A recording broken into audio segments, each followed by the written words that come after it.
ACC tiers. Just so there's no confusion, these are not rankings. So if you see your team lower on this graphic at the end of the segment and saying, wait, what is it? Hey, why are we so low on those rankings? They're not rankings, they're tiers, all right? There is a difference. But the first tier, the bottom tier for us, is less books and more ball. And that is Wake Forest, and that is Stanford. Now listen, I went to an academic institution. I understand what it's like to have a difficult course load, but I will say this. For this show, we're not talking about your ACT score, your SAT score, all right? And I appreciate that. I admire that. I respect that. But Wake Forest and Stanford, if we want to go win at the highest level, less books, more ball. We'll see what happens there with Stanford and their whole head coaching situation with Frank Wright. That's a little bit interesting to me. Wake Forest, I like Jake Dickert. I do, as much as the next guy. Some might say more than the next guy, what he's done at the quarterback position. Can they rev it up, though, at Wake Forest a little bit and make some noise in the ACC? You'd hope so for both institutions. But that's our tier to start this whole thing off, our base level tier, if you will. My next tier is a tier of one team. Can anybody tell me what's actually going on in North Carolina? What even is going on out there? And I like North Carolina. I like Chapel Hill. I lost a lot of money betting on North Carolina to beat Texas A&M a couple of years ago in the New Year's Six bowl game during the COVID year. I like the colors. It would be so fun to watch that Jumpman logo be something to have to watch on Saturdays in that Tar Heel blue. Like I would be all the way here for that. There's pretty solid history there, especially as of late at the quarterback position. Drake May, Sam Howell. What is going on with Bill Belichick and that institution? We're talking about Jordan Hudson more than we're talking about who's going to be starting quarterback for them. I think it could be Bryce Baker. We'll see what happens. But I'm not 100% sure about UNC. And the storylines around UNC, to me, a bit unsettling right now, but I hope we talk about football with them in the future. But right now, I don't know what to make of them, and I'm not 100% sure that it's going to work. Hope it does, but I'm not sure. Next up, no surprises tier. This is Boston College. This is NC State. This is all head coach driven to me.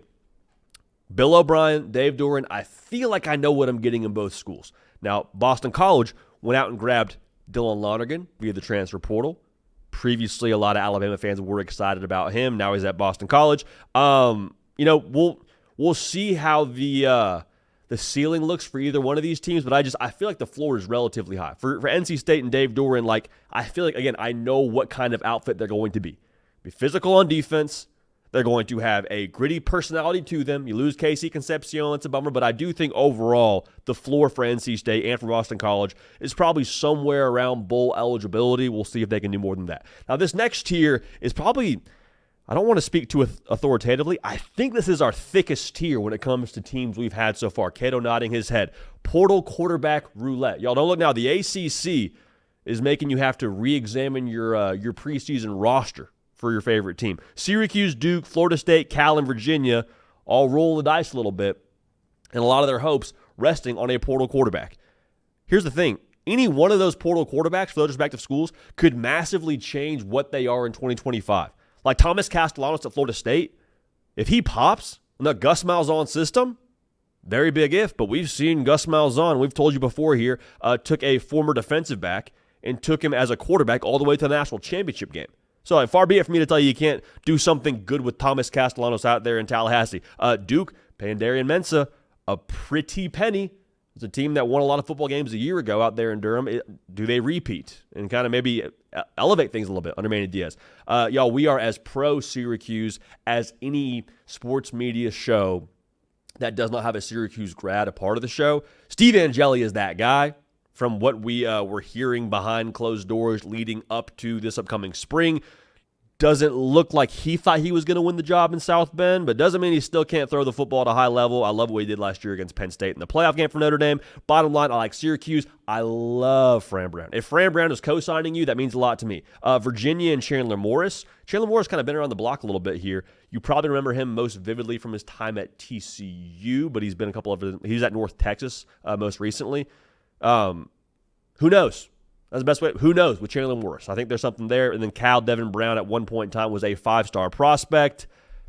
Just saying, just because it didn't work out at Ohio State doesn't mean he can't still get things rolling out there for Brian Harsin and Cal. Yes, Brian Harsin is the OC for Cal, in case you're just tuning in. So That's just a whole tier where I'm like, we'll see what happens to the quarterback position, and if one of those dudes pops, potentially could see a team that ends up playing for the conference. Now, this next tier is who you don't want to see on a weeknight. All just scrappy outfits, dude. Virginia Tech, Georgia Tech, Pitt. You got Brent Key starting off last year in week 0 against Florida State, delivering one of the quotes of the college football season, saying, run the ball, and he did that at a high level last year for Georgia Tech. Pitt, they have one of the best young OCs in the entire country in Cade Bell. Keep an eye on that name, because last year they were really effective offensively. Eli Holstein at quarterback for them. Felt like Pitt was on the verge of doing something pretty special in that conference last year before he got dinged up. I like Pitt a lot. I'd buy stock.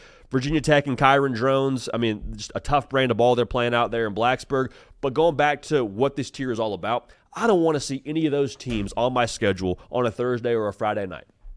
It's just weird things happen. You don't want to play a weird, physical, tough team on a Friday night when your team's on a short week. Like, I would hate to see those teams on a short week, and I think all those teams could make some noise in the conference. Now, this next tier is the can you do it again tier. And SMU is leading the charge here, but Louisville is right there with them. They mean different things, though, when I ask that question, can you do it again? Like, for SMU, it's pretty obvious. Can you run it back and be as good as you were last year and play for the conference title and be a playoff team? Kevin Jennings, he's back. A lot of smoke around allegedly a certain school in the SEC trying to get him to transfer to them. That didn't happen. Is he able to recreate that magic from last year? Last year, SMU was 3-1 in one-score games. Does that hold? It's impressive to do it. It says a lot about your DNA. It says a lot about Rhett Lashley, but it doesn't necessarily scream like dominance. Go ahead and run it back. We're a college football playoff team. No ifs, ands, or buts. Not saying they can't be, but I do think that's a fair question to ask. Now, the can you do it again question for Louisville to me isn't so much team-specific as it is quarterback-specific. Jeff Brom, the Brom squad, man, they've been revamping quarterbacks here since he's gotten to Louisville. Every quarterback that's transferred to Louisville under him has had their best season of their career. Is that Miller Moss? Because if it is, all bets are off for Louisville. You could have put Louisville, I think, in the portal quarterback roulette category. I didn't because I trust what they have on that roster a little bit more than those other schools I mentioned. And, I mean, we'll see. We'll see. But that's kind of how I feel about those two schools in the can you do it again tier. Now, the tier that's at the top of these, I don't want to say rankings because that's not what they are, but the top tier in this discussion is the Stars Matter tier. It's Miami and Clemson. In that order, not in that order, make whatever you want of it.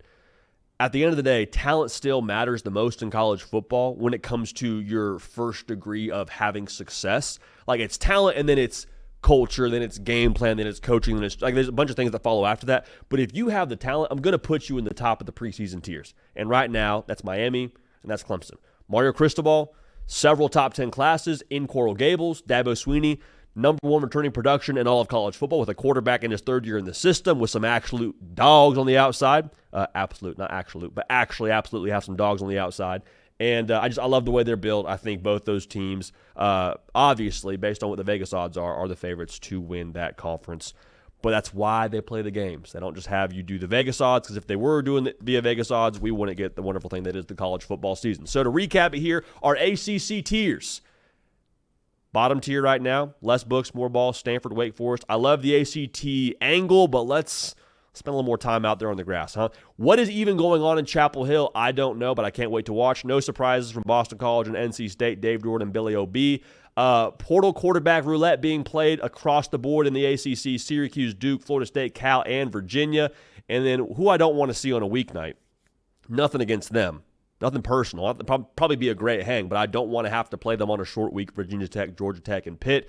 Can you do it again, Louisville and SMU? Remains to be seen. But Stars, recruiting rankings, ultimately, they do matter. And Miami and Clemson, to me, have the most talent in the entire conference. And I don't think that's really breaking too much news. So that's why they play the game. This is our pre-fall camp tiers. We reserve our right to change this in the future and revisit this. But as it stands right now, those are the tiers we see currently in the ACC.